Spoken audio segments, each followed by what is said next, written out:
भागवत में वर्णन आता है, हिरण्यकश्यपु का वध करने के बाद भी नरसिंह भगवान का क्रोध शांत नहीं हुआ।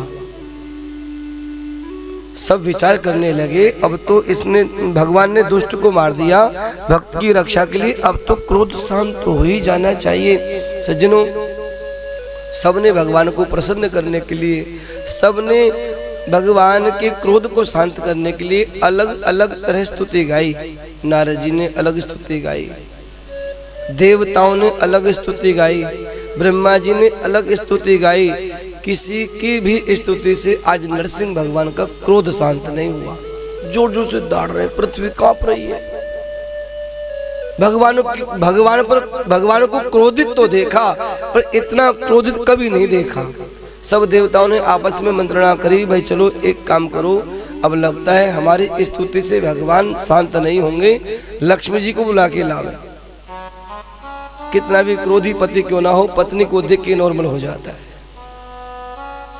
लक्ष्मी को बुला के लाते हैं, हो सकता है लक्ष्मी जी के आने से भगवान नारायण का क्रोध शांत हो जाए। अब तो भगवती लक्ष्मी के पास सब देवता गए, बोले देवी आज आपके स्वामी को बहुत क्रोध आया है। भगवती लक्ष्मी ने कहा, झूठ बोलते हो, मेरे पति को क्रोध? मेरे पति तो परम शांत हैं। शांताकारं भुजगशयनं पद्मनाभं सुरेशम। परम शांत, वो अशांत कैसे हो सकते? देवी तुम ही चलो।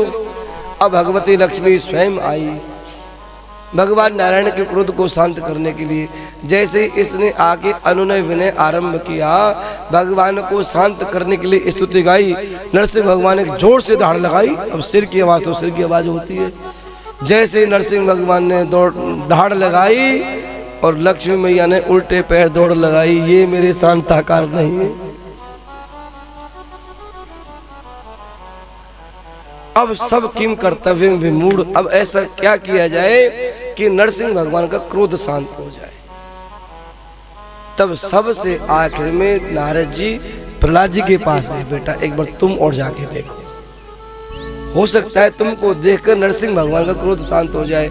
छोटे से 5 वर्षीय भक्त प्रहलाद दोनों हाथ जोड़कर जब नरसिंह भगवान के सामने गए, भगवान की स्तुति गाई, तो नरसिंह भगवान ने जैसे अपने परम भक्त परम लाडले प्रहलाद को देखा, जोर जोर से जो दहाड़ रहे थे, दहाड़ना बंद कर दिया, आंखों में आंसू आ गए। भक्त प्रहलाद को उठाया, अपनी गोद में बिठाया, नेत्रों के जल से भक्त का अभिषेक किया है, और कभी उसके मस्तक को चूमते हैं, कभी कपूर को चूमते हैं। जैसे कि गाय नवजात बछड़े को जिह्वा से चाटती है ना, ऐसे भगवान अपने भक्त प्रहलाद को चाट रहे हैं।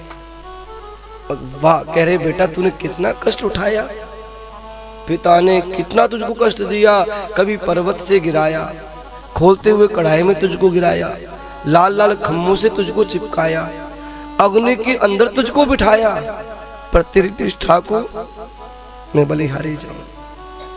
इतने कष्ट पिता के द्वारा दिए जाने के बाद भी तूने अपनी श्रद्धा मेरे प्रति कम नहीं की। भक्त तो बहुत देखे, लेकिन प्रहलाद तुझसे नीचे नीचे देखे।